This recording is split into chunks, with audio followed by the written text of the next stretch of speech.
Okay, so eto, magandang araw po ulit. Short vlog lang po. Maraming nagwawala o nanghihinayang sa kalang GCash account dahil may mga nawawalang pera at kung ano-ano daw mga numero o bistro na nakakuha ng kanilang pera. Pero ganun pa man, ang kagandahan naayos naman ito ng GCash. Merong sikat na celebrity personality si Pokwang at ngayon ata daw siya ng 34,000 mga ganon or 39 mga ganong halaga. Kaya ito nga umiiyak sa social media si Pokwang, no. Yung iba naman ang sabi sa akin ng ibang kaibigan ko, hindi naman sila nawalan. Ako daw wala naman nawala sa kasi 22 pesos lang naman laman ang Gcash. Pero para sa iba pa rin yung bangko, no? Iba pa rin doon. Mag-impok.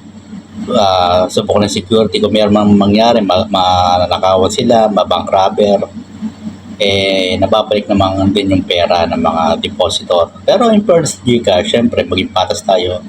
Naayos naman lang yung security breach, saka naibalik naman yung mga pera ng mga depositor nila sa e-wallet ng Gcash.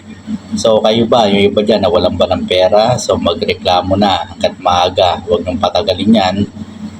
At sa dami ng gumagamit ng Gcash, hindi natin alam. Pero sabi na ibalik na raw.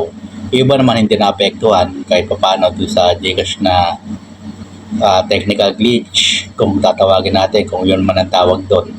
Sana walang nakuha doon na pera o information mga hacker kung meron man ng hack.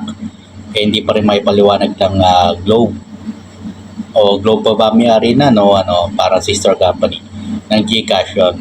Hindi lang may paliwanag kung anong naging dahilan ng problema sa kanilang Gcash.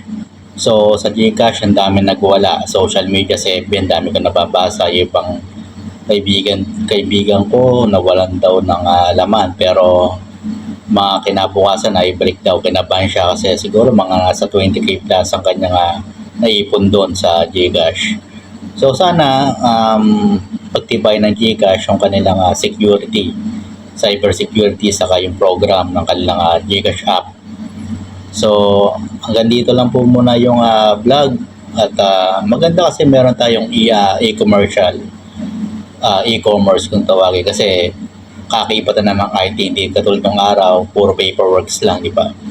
Ngayon, mas madali, pero sana yung security breach, nandiyan pa rin yung problema, syempre. Pero, nagagawa naman kagad nila ng paraan, in fairness, pagiging bata sa Gcash. So, safe transaction. Maraming salamat po sa lahat.